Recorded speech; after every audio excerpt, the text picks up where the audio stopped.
At eto na nga, inaabangan natin, nakarating na po ang eroplanong sakay ang mga Pinoy Olympian mula po sa Paris.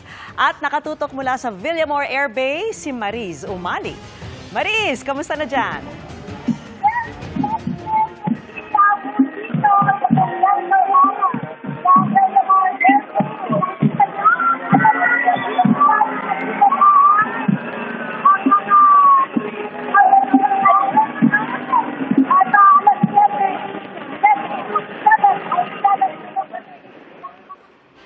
Yan po ang tinig ni Mariz Umali. Ang nakikita niyo po ngayon itong live na sitwasyon sa Villamor Air Base. Nakarating na nga itong mga atletang Pinoy na lumahok at nagbigay ng karangalan sa 2024 Paris Olympics. Kabilang siyempre dyan yung two-time Olympic gold medalist na si Carlos Yulo, na nanalo doon nga sa men's gymnastics sa floor at vault. Siyempre, inaasahan din natin ang pagdating ni Ira Villegas na nanalo naman ng bronze medal sa women's flyweight division at Nesty Petesio na nanalo rin ng bronze sa women's featherweight division. Ito na po yung pinaka-best finish ng Pilipinas sa loob ng 6 na dekada ng paglahok natin sa Olympics. At ayan na nga po ang ating golden boy na si Carlos Yulo, na nanalo ng 2 gold medal dito sa 2024 Paris Olympics. Hawak-hawak niya ang watawat ng Pilipinas at proud niyang pinapakita ito sa lahat ng mga well-wishers na nag-aabang sa kanya dyan. Winawagayway nila ang mga Pinoy flag para dito sa ating Pinoy Pride na si Carlos Yulo. At ngayon, tawagin po natin si Mariz Umali. Mariz, kamusta na dyan? Ang taas siguro ng energy. Ayan! Becky, naririnig mo ako? Naririnig mo ako? Yes na yes. Hello? Yes, Go ahead, Mariz. Gaya nga na nabanggit ko ay a very festive ang mood dito sa presidential hangar ng Villamor Air Base, Vicky. At nakikita na natin na nakababa na nga ang ating mga magigiting na mga Olympian.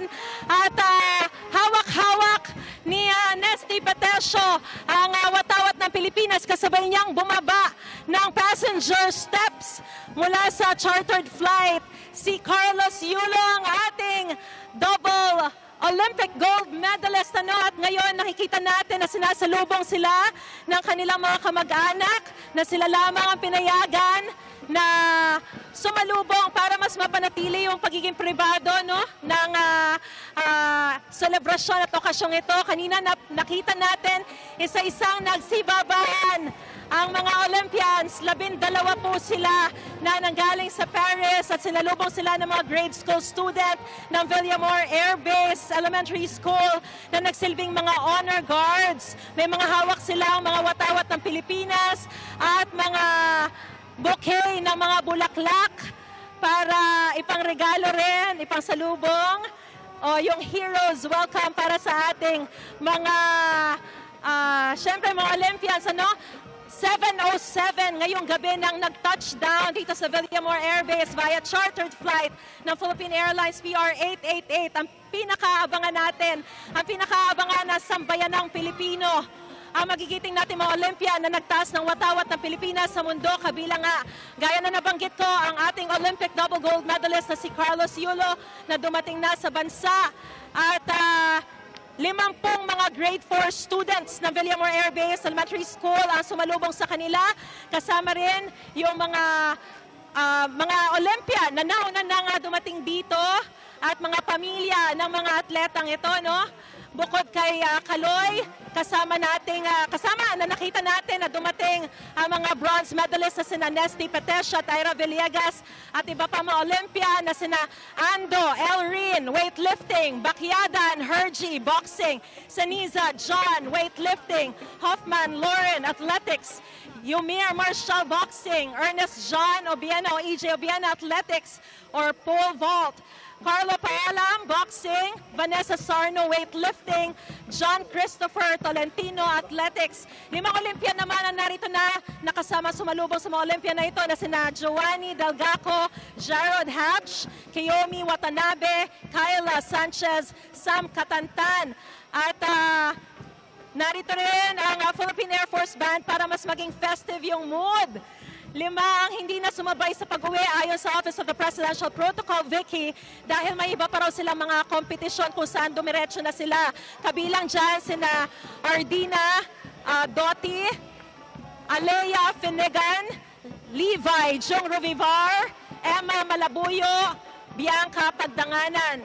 At kasama rin ng buong delegasyon si Philippine Olympic Committee President Bambo Tolentino at iba pang opisyal ng Philippine Olympic Committee. Nauna nang bumaba sila at mga coaches, tanging mga miyembro naman ng pamilya gaya ng binanggit ko ang pinayagan sumalubong sa kanila dito sa Presidential Hangar. At kanina nakausap natin yung ilan sa mga kaanak, si Dominic Cordero Villegas, kapatid, kuya at former coach ni Ira. At sabik na sabik daw sila at proud na proud sa tagumpay ni Ira.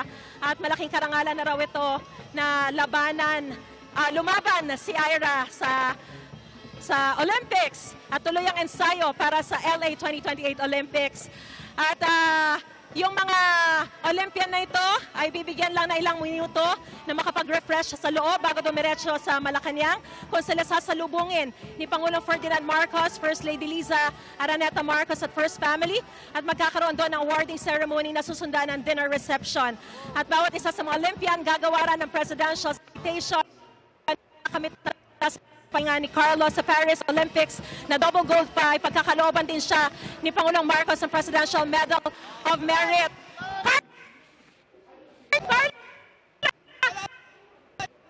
Katabi na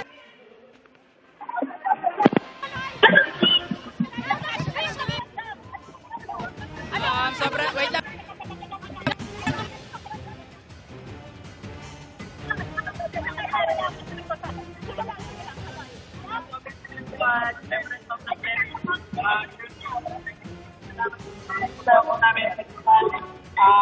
Pagkalain po tayo lang ng Panginoon na panalo tayo ng isang medalya. Panalo po namin ng medalya. Panalo po namin.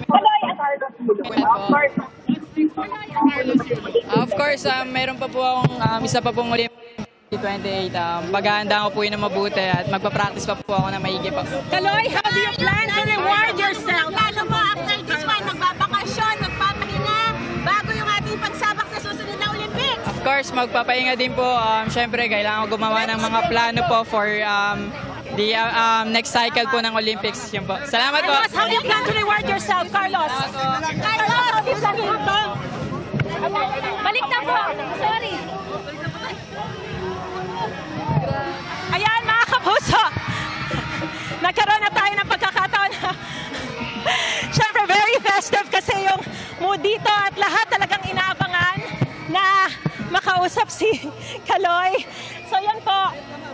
Ayan, kanina sinabi niya na tagumpay ito ng sambayanang Pilipino. At siyempre, ito ang kanyang regalo para sa buong sambayanan.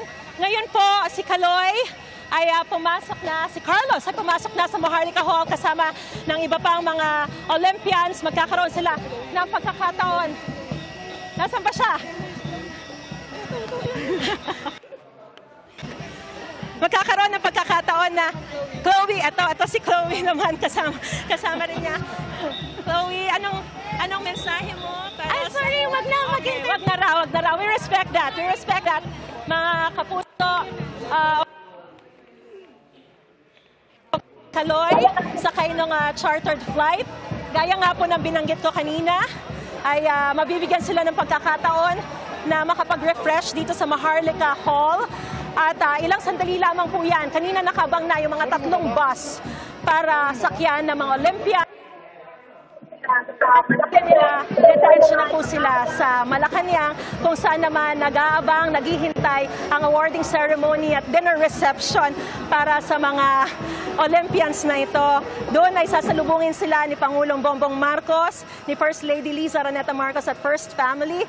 At doon po ay gagawaran ng presidential citation ang bawat isa sa mga 17 na mga Olympian na dadalo po sa selebrasyong ito. At may Presidential Medal of Merit naman si Kaloy para sa pinakamataas na tagumpay na kanyang nakamit. At mga kapuso, mahaba pa ang gabi ng mga Olympian na ito dahil pagkatapos sa Malacanang naman ay meron pang victory party para sa mga Olympians na ito at para rin po sa mga pamilya nila sa isang hotel naman dito sa Pasay City. So hanggang sa masandaling ito ay nandito po yung mga media na nag-interview pero yung mga Olympians Alright. po ay pinapasok na doon. Sige. Off limits na po ito para sa mga media para mabigyan sila ng private time naman nila para sila. Alright, yan po ang ating gold medalist na si Mariz Umali. Maraming salamat sa iyo, Mariz Umali.